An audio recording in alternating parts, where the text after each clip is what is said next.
more informative of chemical equation. Hello friends, good evening all of you. I am Alok Chaturvedi from New Modern Critical Inter College Martinganj Azamgarh. Students, आज इस video में हम ये बात करेंगे कैसे chemical equation को ज़्यादा इंफॉर्मेटिव बनाते हैं. कैसे केमिकल इक्वेशन को इंफॉर्मेटिव ज़्यादा बनाते हैं. इंफॉर्मेटिव मीन्स होता है किसी को सूचना वाहक कैसे बनाते हैं, कैसे जानते हैं कि इक्वेशन में क्या प्रेजेंट है, क्या घटनाएं घट रही हैं, क्या क्या इवेंट्स हो रहे हैं.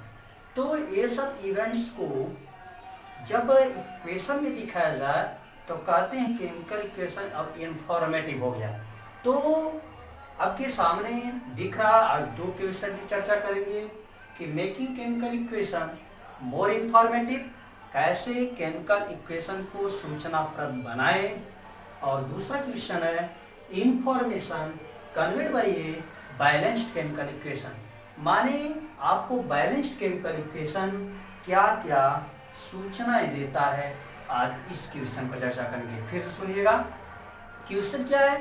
क्वेश्चन पहला होगा कैसे केमिकल इक्वेशन को ज़्यादा इंफॉर्मेटिव बनाएंगे. दूसरा क्वेश्चन है कि जो केमिकल इक्वेशन होता है वो हमको क्या क्या इंफॉर्मेशन देता है. तो आते हैं, पिछले वीडियो में बैलेंस्ड केमिकल इक्वेशन की चर्चा किए थे. आज इस वीडियो में हम आपको कैसे इंफॉर्मेटिव बनाते हैं उस पर चर्चा करते हैं. देखिए, हम आपको बताएं, जैसे कोई इक्वेशन, सपोज दैट मैंने लिख दिया कोई इक्वेशन, पहले क्वेश्चन की चर्चा कर रहे हैं. मान लीजिए हमने लिख दिया कि एक इक्वेशन क्या है. इक्वेशन है जैसे कि H2 है, N2 है और मैंने लिख दिया कि NH3. अब आप यहाँ देख रहे हैं, मान लीजिए इसको आप बैलेंस कर दीजिए. भाई आपको पता ही है कि 2NH3 होगा, यहाँ 3H2 होता है. इसको आप बैलेंस कर दिए थे. ओके, तो इस इक्वेशन को भी इंफॉर्मेटिव नहीं किया गया है. कहेंगे सर इंफॉर्मेटिव क्या होता है?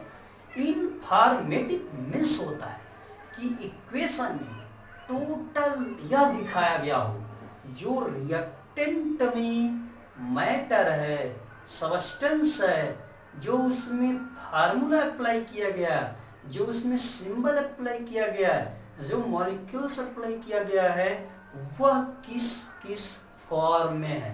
पहले तो फॉर्म दिखाएंगे. यहाँ कोई फॉर्म दिखाया गया क्या? नाइट्रोजन किस स्टेट में, कुछ भी नहीं बताया गया. हाइड्रोजन किस स्टेट में, कुछ भी नहीं बताया गया. अमोनिया किस स्टेट में, कुछ भी नहीं बताया गया. नहीं बताया गया. यहाँ ये भी नहीं बताया गया कि जो अमोनिया है कितने टेम्परेचर पर हो रहा है, कितने एटमॉस्फेयर पर हो रहा है, कौन सा कैटलिसिस मिला है, कुछ भी नहीं बताया गया. तो इसलिए यह बैलेंस केमिकल इक्वेशन इंफॉर्मेटिव नहीं है. तो इक्वेशन को इंफॉर्मेटिव बनाने के लिए पहले तो यह ध्यान दीजिएगा, रिएक्टेंट में जो पदार्थ मिलाए गए हैं किस स्टेट में है. अगर सॉलिड स्टेट में होगा तो उसके नीचे यल दिखाइएगा. यस दिखाइएगा. क्या दिखाएंगे? यस दिखाइएगा. अगर लिक्विड स्टेट में होगा तो उसके सामने यल दिखाइएगा.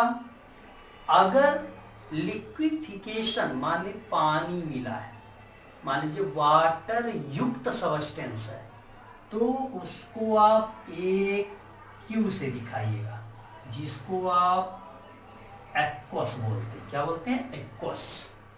जैसे गैस के स्टेट में है तो आप जी से दिखाइएगा. जैसे ये इक्वेशन आप देख रहे हैं, इक्वेशन क्या है?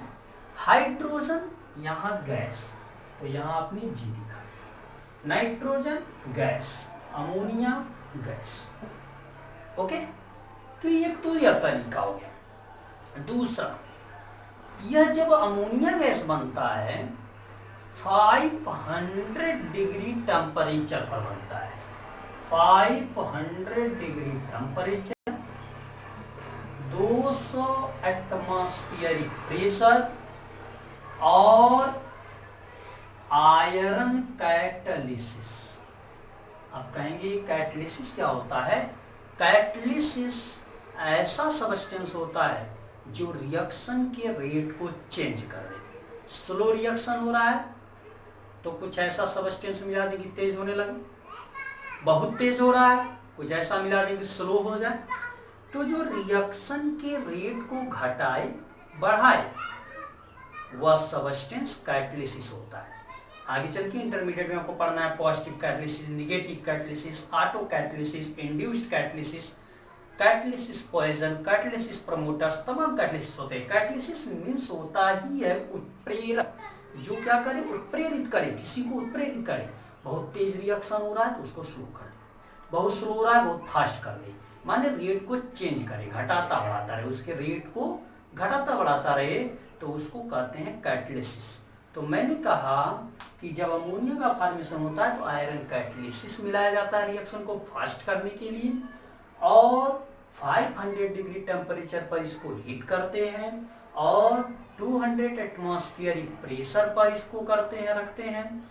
इसके बाद हाइड्रोजन गैस, नाइट्रोजन गैस 1:3 के रेशियो में लेते हैं।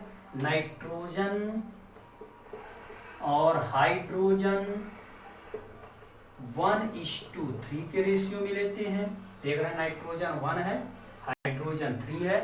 तो यह सब जब फॉर्म दिखाते हैं तो इक्वेशन इंफॉर्मेटिव बोला जाता है। अभी ये इंफॉर्मेशन कंप्लीट नहीं करता। इंफॉर्मेशन कैसे कंप्लीट करता है? अब भाई इसमें जैसे कुछ रिएक्शन दिखा दिया गया आपको, सपोज दैट मैंने कह दिया कार्बन है ऑक्सीजन है, ओके, कार्बन डाइऑक्साइड है, कार्बन है ऑक्सीजन है, कार्बन डाइऑक्साइड गैस है। कार्बन सॉलिड फॉर्म में है, ऑक्सीजन गैस के फॉर्म में है, कार्बन डाइऑक्साइड गैस के फॉर्म में है। अब इसके बाद 393.3 किलो जूल हीट क्या हो रही है? रिलीज हो रही है। ध्यान से सुनिएगा, मैंने क्या बोला? मैंने बोला कि सेकेंड रिएक्शन मैंने बोला कि कार्बन है, कार्बन सॉलिड फॉर्म में, ऑक्सीजन को गैस फॉर्म में, और कार्बन डाइऑक्साइड जो बनेगा वो गैस के फॉर्म में 393.3 किलो जूल। अब देख रहे हैं यह एक्सोथर्मिक माने होता है उष्माक्षेपी, माने जिस रिएक्शन के फलस्वरूप हीट रिलीज हो निकले उसे कहते हैं एक्सोथर्मिक। कैसे पहचानते हैं? अगर प्रोडक्ट साइड में हीट की वैल्यू पॉजिटिव में लिखा जाए तो वह एक्सो होता है। इंडो क्या होगा तब? उष्मा शोषी, जो उष्मा को ले गेन करे, जैसे N2 plus O2 arrow 2NO minus 180 kilo joule. अब तो आप समझ गए होंगे। थोड़ा इसको इंफॉर्मेटिव रूप में करिए। Nitrogen gas, oxygen gas, nitrogen oxide gas, okay. अब देख रहे हैं किसी भी इक्वेशन में जो रिएक्टेंट में सब्सटेंस हो, जो प्रोडक्ट में सब्सटेंस हो, सबको स्टेट के रूप में उसमें कौन सा कैटालिसिस, कौन सा टेम्परेचर, कौन सा प्रेशर, कौन सा माने एक्सोथर्मिक है कि इंडोथर्मिक है, हीट निकल रही है तो एक्सोथर्मिक रिएक्शन की में, और अगर हीट ली जा रही है तो इंडोथर्मिक। जैसे चूना है, पानी में आपने घोल दिया, क्विकलाइन है, आपने पानी में घोल दिया, देखते कुछ समय बाद उबलने लगता है ना, एक्सोथर्मिक होता है। इंडोथर्मिक नाइट्रोजन ऑक्साइड बनाने के लिए 180 किलो जूल उष्मा आपको लेनी पड़ेगी। जब आपको हीट गेन करना हो तो इंडो होता है। हीट अगर गेन हो रिएक्शन में तो इंडोथर्मिक होता है, और अगर हीट आपका क्या हो, रिलीज हो, अगर रिलीज हो तो वह आपका एक्सोथर्मिक होता है। एक्सोथर्मिक माने होता है रिएक्शन में जब हीट निकले, इंडोथर्मिक माने होता है रिएक्शन में जब हीट ली जाए।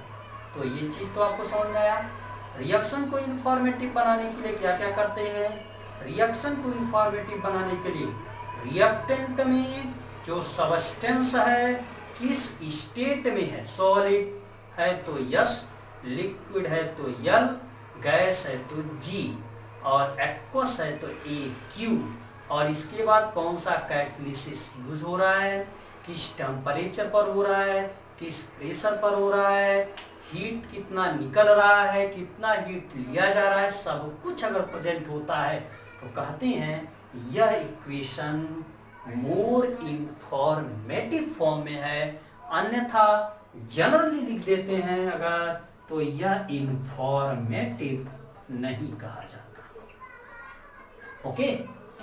और एक चीज, अगर गैस दिखाना हो, गैस जैसे अमोनिया गैस निकल रहा है तो यह गैस का एरो, गैस का एरो होता है यह, प्रेसिपिटेट का एरो होता है यह, नीचे डाउन साइड में एरो प्रेसिपिटेट, और गैस का एरो अपर साइड में एरो को होना चाहिए, ठीक ना।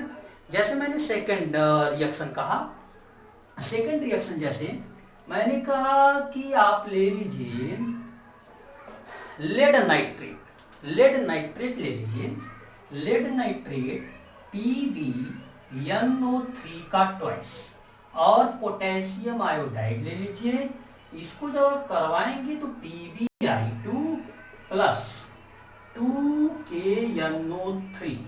अब ध्यान दीजिए, पहले तो स्टेट देखते हैं। स्टेट यह आपका एक्वस फॉर्म में होता है, एक्वस फॉर्म माने पानी से मिला होता है, यह भी आपका लिक्विड फॉर्म में होता है। यह आपका जो गर्म किया जाता है, मान लेते हैं यहाँ आपका 500 डिग्री सेंटीग्रेड पे, इसको मैंने हीट कर दिया। हीट करने के बाद जो प्रेसिपिटेट आता है वह लेड आयोडाइड का आता है। प्रेसिपिटेट का एरो देखिए मैंने ऐसे दिखा दिया। और रिएक्शन में जो सॉल्यूशन बचता है माने लिक्विड फॉर्म बचता है वह पोटेशियम नाइट्रेट बचता है। मैंने एक बार 9th में माने आप लोग अगर कभी पढ़े होंगे तो आपको बताया जाता है कि लेड नाइट्रेट एक में, और एक में पोटेशियम आयोडाइड, एक में लेड नाइट्रेट और एक में पोटेशियम आयोडाइड जब भी लेते हैं तो यहाँ जो लेड आयोडाइड देख रहे हैं, जो लेड आयोडाइड देख रहे हैं, इसी का येलो कलर का प्रेसिपिटेट यहाँ आ जाता है और KNO3 यहाँ सोल्यूशन के रूप में बन जाता है।